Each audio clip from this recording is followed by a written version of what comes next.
NCT को ये मालूम था कि लाखों शिक्षक जो है वो कार्यरत है, और यदि टीईटी को सिर्फ मिनिमम क्वालिफिकेशन में यदि जोड़ दिया जाता है तो आरटी एक्ट 23(2) जो क्लॉज है उसमें मिनिमम क्वालिफिकेशन 5 साल के अंदर पूर्ण करने की बात कही गई है।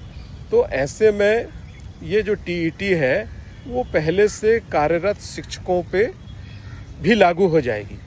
तो एक प्रकार से पूरा जो संवैधानिक ढांचा है उस पे प्रश्न चिन्ह लग जाएगा, और एक बड़ा संकट जो है वो शिक्षकों के ऊपर आ जाएगा। तो इससे बचाने के लिए जो है एनसीटी ने छूट का प्रावधान कर दिया और स्पष्ट रूप से ये कह दिया अपने क्लॉज 4C में कि यदि कोई शिक्षक 3 सितंबर 2001 के पहले नियुक्त हुआ है तो उसके लिए मिनिमम जो क्वालिफिकेशन है वो वही रहेंगी जो उसके भर्ती के समय निर्धारित थी।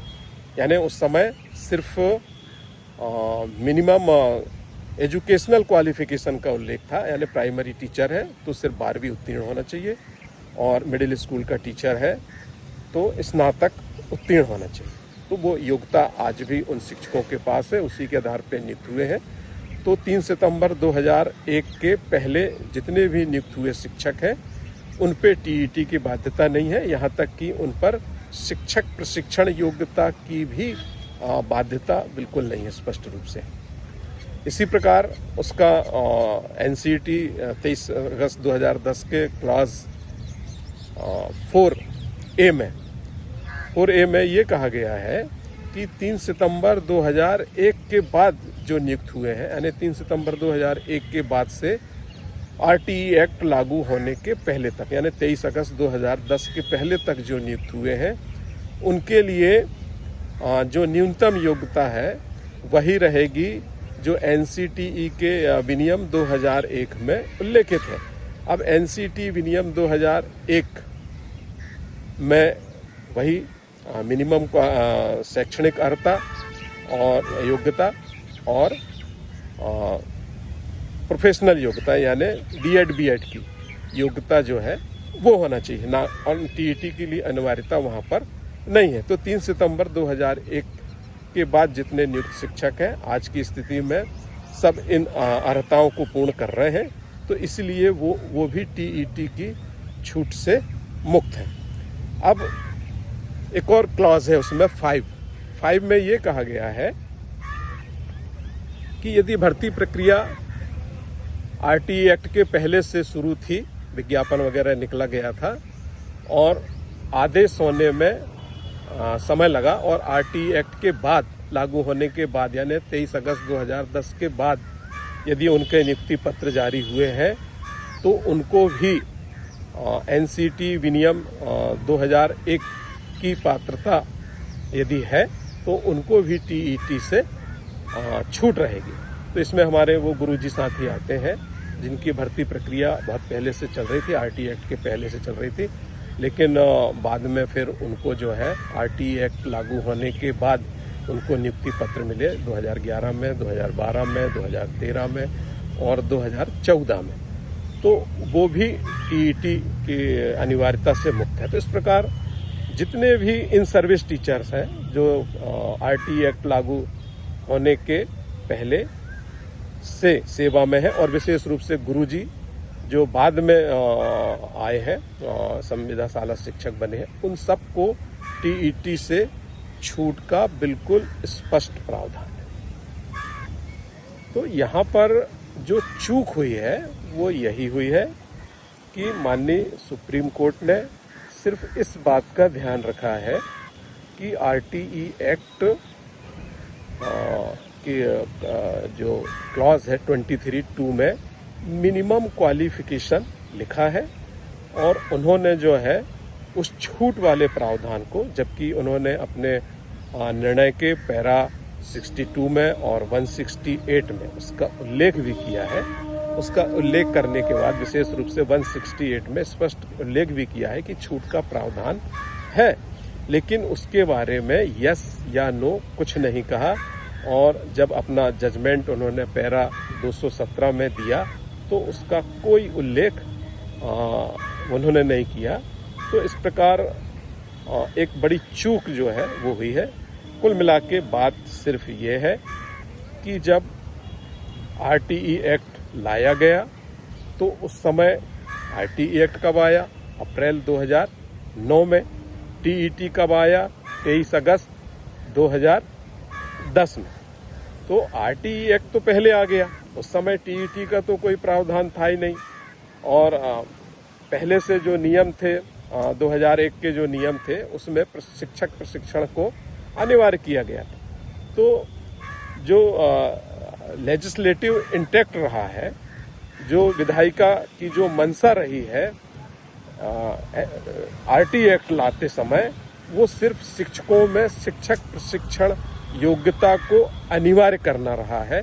और इसीलिए उन्होंने अपने आरटीई एक्ट के 23(2) में स्पष्ट रूप से लिखा है, चूंकि प्रदेशों में जो है शिक्षक प्रशिक्षण संस्थान पर्याप्त संख्या में नहीं होंगे, तो ऐसी स्थिति में जो है 5 साल का समय जो है वो दिया जाता है। तो वो वास्तव में शिक्षक प्रशिक्षण योग्यता को अर्जित करने के लिए ही था, क्योंकि जब ये लाइन लिखी गई थी तब टीईटी की लाइन नहीं आई थी। तो स्पष्ट विधायिका का जो मंशा रही है वो शिक्षण प्रशिक्षण को लेकर के रहा है।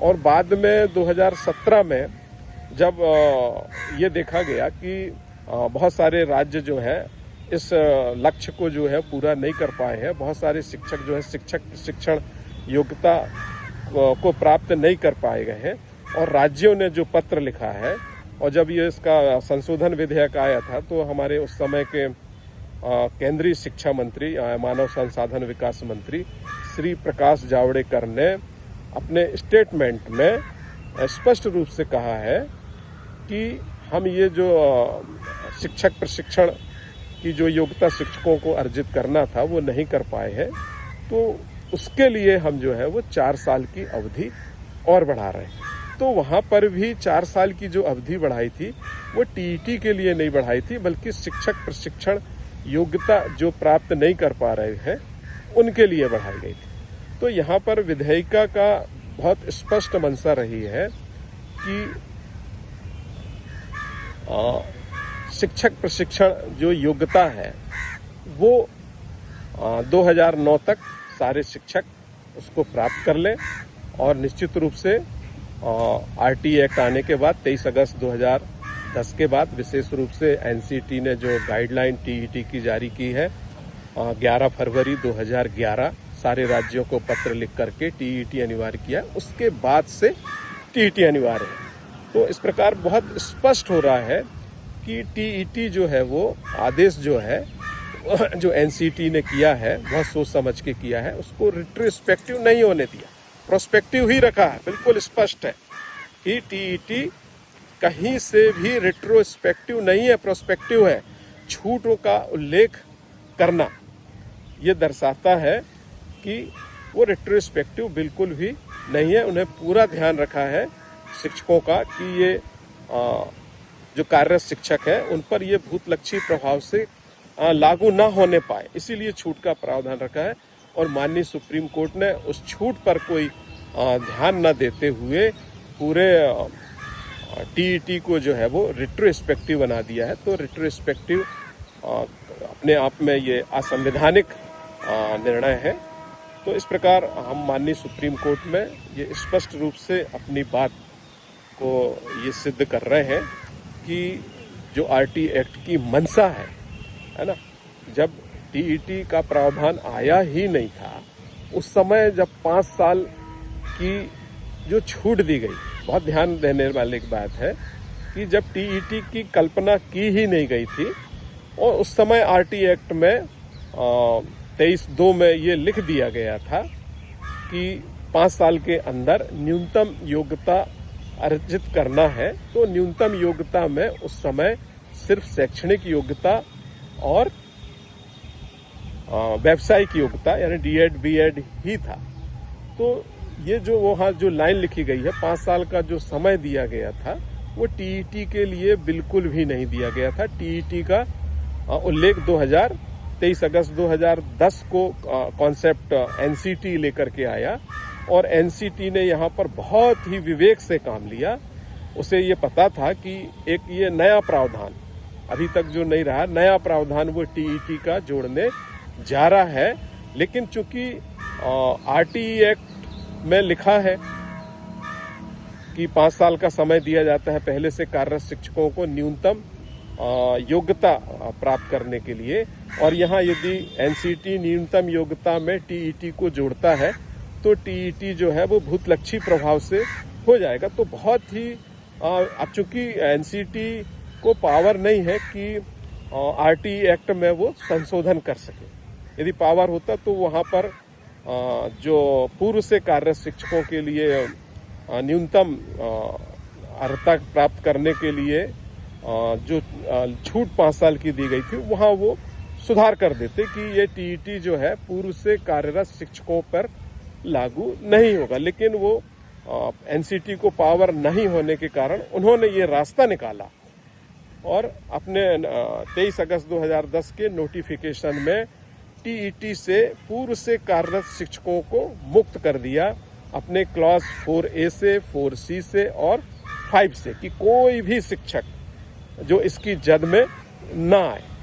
तो एनसीटी के इस कदम का ध्यान जो है माननीय सुप्रीम कोर्ट ने ध्यान नहीं दिया और उनकी जो मंशा है विधायिका की जो मंशा है उसको भी माननीय सुप्रीम कोर्ट ने जो है दरकिनार करते हुए एक ऐसा निर्णय दिया जिससे पूरे प्रदेश के 25 से 30 लाख शिक्षक जो है विचलित हैं। और कहीं ना कहीं यदि उन्होंने ये कहा है कि ये बच्चों के हित में निर्णय है तो ऐसा कहीं से नहीं लगता है कि ये बच्चों के हित में निर्णय है। इतने सालों का अनुभव टीईटी से कहीं ज़्यादा मजबूत बात है और इतने अनुभवी शिक्षकों को सेवा से बेदखल करना जो है ये कहीं से भी उचित निर्णय नहीं है। आज इतना 2, 3, 4 महीने से जो है हमारे पूरे देश के जो शिक्षक हैं वो इस टीईटी के संकट से मुक्त होने के लिए अपनी बहुत सारी ऊर्जा जो है जो बच्चों को दे सकते थे वो अपनी इस नौकरी को बचाने के लिए खर्च कर रहे हैं। तो इस प्रकार से ये जो निर्णय है वो बहुत ही शिक्षकों के लिए तो है ही, ये बच्चों के लिए भी बहुत अहितकारी है। और इसके हमने पिटीशन में जो अपनी याचिका में उसके बैड इफेक्ट का भी उल्लेख किया है। यदि मान लीजिए इसको आप लागू करते हैं तो कितनी सारी समस्याएं खड़ी हो जाएंगी। सबसे पहले तो यह है कि टीईटी के लिए भी योग्यता निर्धारित है कि टीईटी कौन दे सकता है। तो टीईटी में वो बैठ सकता है जिसके अर्हकारी जो योग्यता होती है शैक्षणिक योग्यता उसमें मिनिमम 50% मार्क्स होना चाहिए। अब जब हमारी भर्ती हुई थी तो 50% मार्क्स की कोई बाध्यता नहीं थी, तो बहुत सारे हमारे शिक्षक साथी जो हैं वो उनके 50% से भी कम मार्क्स है। तो बहुत सारे शिक्षक तो टीईटी में बैठने के लिए ही पात्र नहीं है। तो ये भी हमने उदाहरण सहित माननीय सुप्रीम कोर्ट के सामने रखा है। एक और बहुत बड़ी विडंबना है कि मध्य प्रदेश में 2005 से शिक्षक पात्रता परीक्षा का आयोजन हो ही रहा है। जो उद्देश्य टीईटी का था उस उद्देश्य को माननीय सुप्रीम कोर्ट माननीय हमारे जो मध्य प्रदेश सरकार है वो उसको लागू कर रही। तो एक बहुत बड़ी संख्या जो है वो 2005 से टीईटी एक प्रकार की राज्य स्तर की जो टीईटी है उसको उत्तीर्ण करके ही आ रहे हैं। तो ऐसे में भी एक बड़ा प्रश्न उठता है कि उनकी टीईटी फिर से होगी। इसी प्रकार हम ये भी देखें कि मध्य प्रदेश सरकार की ये मंशा रही है कि जो विशेष पिछड़ी जनजाति है, बैगा है, भारिया है, सहरिया है, इनको सोशल रूप से और इकोनॉमिकल रूप से अपलिफ्ट करने के लिए जो है सरकार ने योजनाएं बनाई और ये कहा कि इनको बिना किसी चयन प्रक्रिया का पालन किए हुए और चयन प्रक्रिया को शिथिल करते हुए यदि ये उस पद के लिए अर्हता रखते हैं तो उनको सीधे भर्ती की जाए। तो ऐसे बहुत सारे शिक्षक जो है इस तरीके से भर्ती हुए हैं।